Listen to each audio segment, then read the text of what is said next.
Part 3. My Shore Adventure. Chapter 13. How my shore adventure began. The appearance of the island when I came on deck next morning was altogether changed. Although the breeze had now utterly ceased, we had made a great deal of way during the night, and were now lying becalmed about 1/2 mile to the southeast of the low eastern coast.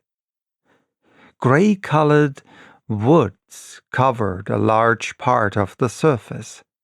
This even tint was indeed broken up by streaks of yellow sandbreak in the lower lands, and by many tall trees of the pine family, out-topping the others, some singly, some in clumps, but the general colouring was uniform and sad.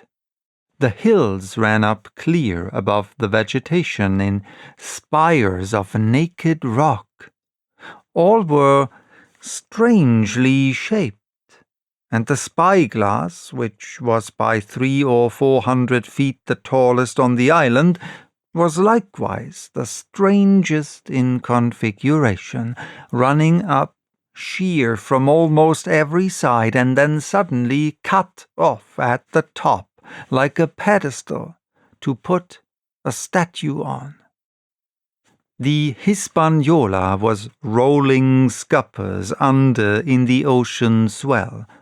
The booms were tearing at the blocks, the rudder was banging to and fro, and the whole ship creaking, groaning, and jumping like a manufactory. I had to cling tight to the backstay, and the world turned giddily before my eyes, for though I was a good enough sailor when there was way on, this standing still and being rolled about like a bottle was a thing I never learned to stand without a qualm or so, above all in the morning, on an empty stomach. Perhaps it was this. Perhaps it was the look of the island, with its grey, melancholy woods and wild stone spires, and the surf that we could both see and hear foaming and thundering on the steep beach, at least although the sun shone bright and hot, and the shorebirds were fishing and crying all around us, and you would have thought anyone would have been glad to get to land after being so long at sea, my heart sank, as the saying is, into my boots. And from that first look onward, I hated the very thought of Treasure Island. We had a dreary morning's work before us, for there was no sign of any wind, and the boats had to be got out and manned, and the ship warped 3 or 4 miles round the corner of the island and up the narrow passage to the haven behind Skeleton Island. I volunteered for one of the boats, where I had, of course, no business. The heat was sweltering, and the men grumbled fiercely over their work. Anderson was in command of my boat, and instead of keeping the crew in order, he grumbled as loud as the worst. "Well," he said with an oath, "it's not forever." I thought this was a very bad sign, for up to that day the men had gone briskly and willingly about their business, but the very sight of the island had relaxed the cords of discipline. All the way in, Long John stood by the steersman and conned the ship. He knew the passage like the palm of his hand, and though the man in the chains got everywhere more water than was down in the chart, John never hesitated once. "There's a strong scour with the ebb," he said, and this here passage has been dug out in a manner of speaking with a spade. We brought up just where the anchor was in the chart, about a third of a mile from each shore, the mainland on one side and Skeleton Island on the other.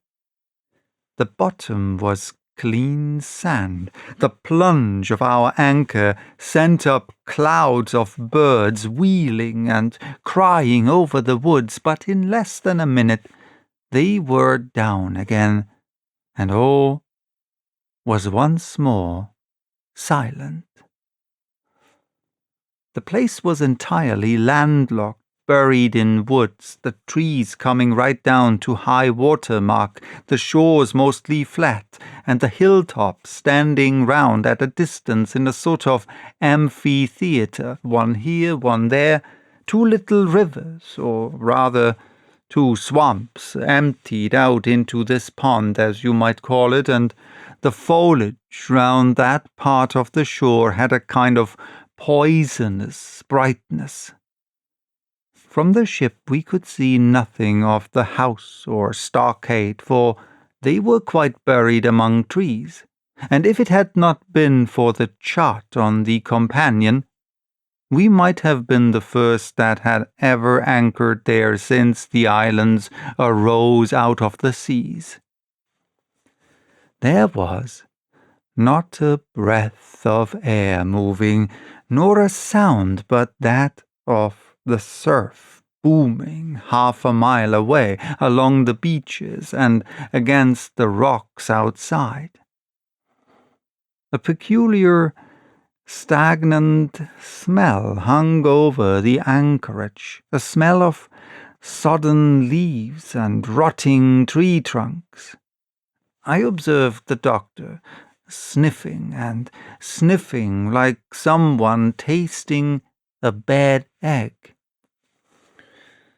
"I don't know about treasure," he said, "but I'll stake my wig there's fever here." If the conduct of the men had been alarming in the boat, it became truly threatening when they had come aboard. They lay about the deck, growling together in talk. The slightest order was received with a black look and grudgingly and carelessly obeyed.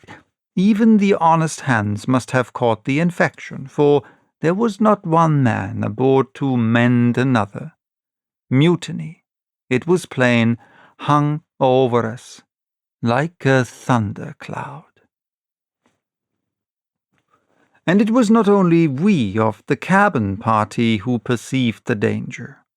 Long John was hard at work, going from group to group, spending himself in good advice, and as, for example, no man could have shown a better.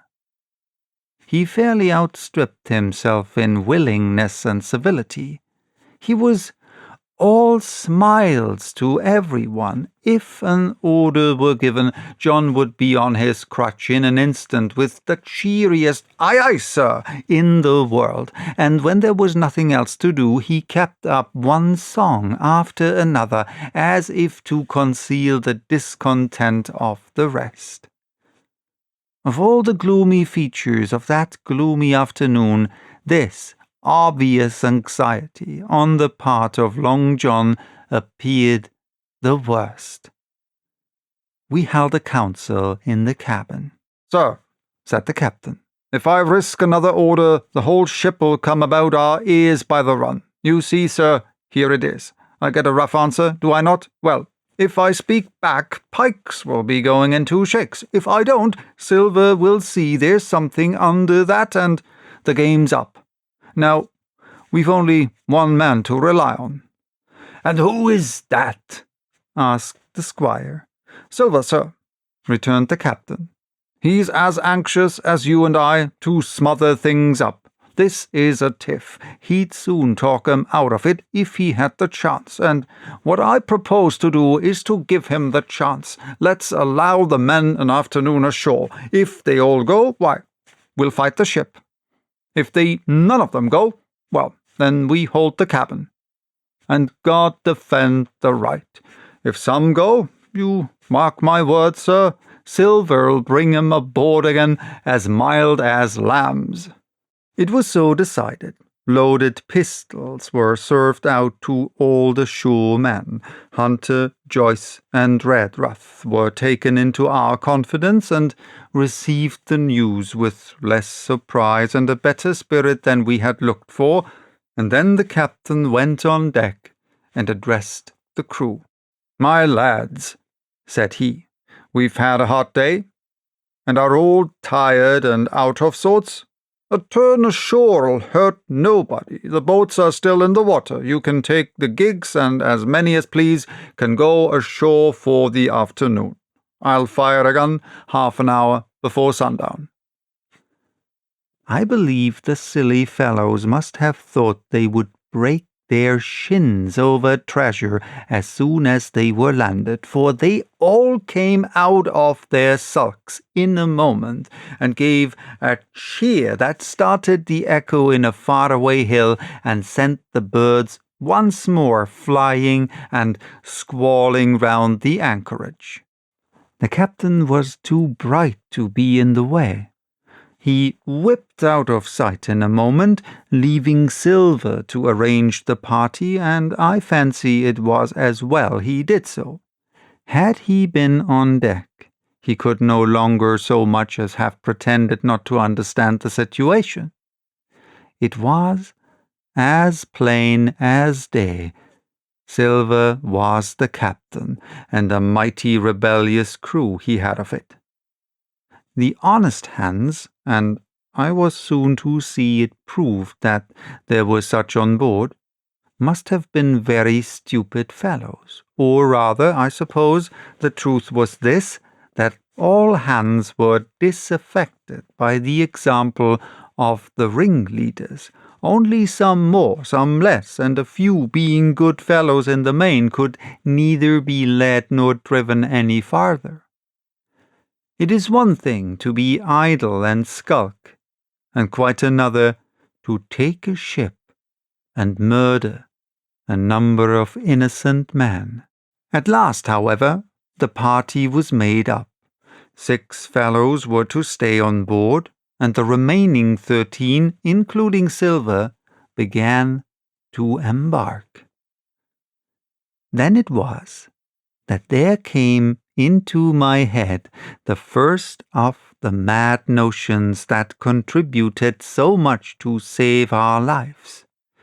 If 6 men were left by Silver, it was plain our party could not take and fight the ship, and since only 6 were left, it was equally plain that the cabin party had no present need of my assistance. It occurred to me at once to go ashore. In a jiffy I had slipped over the side and curled up in the foresheets of the nearest boat, and almost at the same moment she shoved off. No one took notice of me, only the bow-oar saying, "Is that you, Jim? Keep your head down." But Silver, from the other boat, looked sharply over and called out to know if that were me.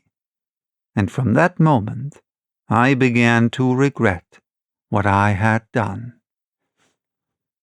The crews raced for the beach, but the boat I was in, having some start and being at once the lighter and the better manned, shot far ahead of her consort, and the bow had struck among the shoreside trees, and I had caught a branch and swung myself out and plunged into the nearest thicket, while Silver and the rest were still 100 yards behind. "Jim! Jim!" I heard him shouting. But you may suppose I paid no heed. Jumping, ducking, and breaking through, I ran straight before my nose till I could run no longer.